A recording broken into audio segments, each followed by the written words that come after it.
What is up? This is a great question. Gollum was a Stoor hobbit. And you're probably wondering, what is a Stoor compared to like what we know as hobbits now, being Samwise and Merry and Pippin and Frodo and Bilbo and so forth? Well, before they were an Eriador, the hobbits were kind of broken up into three tribes that lived to the east of the Misty Mountains. There were the Harfoots, the Stoors, and the Followhides. The Harfoots are the ones you see in the Rings of Power, and they're probably the most interesting. They lived in the northern vales of the Anduin, and they also dwelt in holes. It's where that kind of culture comes from that we see in the kind of modern Hobbit in Lord of the Rings. And they're called Simiels. They also were the ones who didn't really interact with the big people, being the elves and the dwarves and the men. But that's a whole nother story. We go farther down the Anduin and we come across the Stoors. And the Stoors were very intriguing because they were water dwellers. They loved the water. And they used boats. They even grew facial hair and were very broad and stocky. This is where Gollum comes from, because they actually resided next to the Gladden Fields, a notable location where King Isildur, when he perished, dropped the One Ring into the riverbed. And it is there that Deagol finds the ring, Smeagol takes the ring from him, and thus the events of Gollum's 300-year period where he leads into the Misty Mountains, into the events of The Hobbit. Now, the last group are the Followhides, and they kind of hung out in the eaves of the Greenwood. But they were the most outspoken. They would interact with the elves, they would interact with other men and dwarves. They loved songs and poetry, and they were fair and tall, taller than the other ones, not as stout.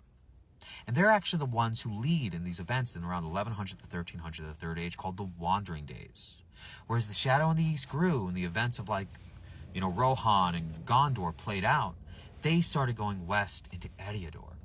And all three tribes end up going eventually, and they end up in Breeland, kind of that area where we hear about in the Fellowship of the Ring.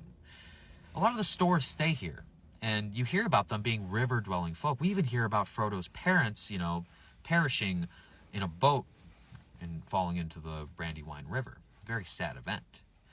But it's actually the Followhides who move even farther west, where they meet with King Argaleb and are given farmland from Arthedain.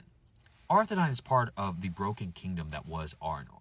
There's Rudar, Cardolan, and Arthedain. Arthedain is the last to stand, while the other two fall to the Witch King of Angmar, who is in the north at Carndun, up there near the mountains of Angmar, or, near kind of the northern portions of the Misty Mountains, which lead into the Grey Mountains, the Arid Mithrine.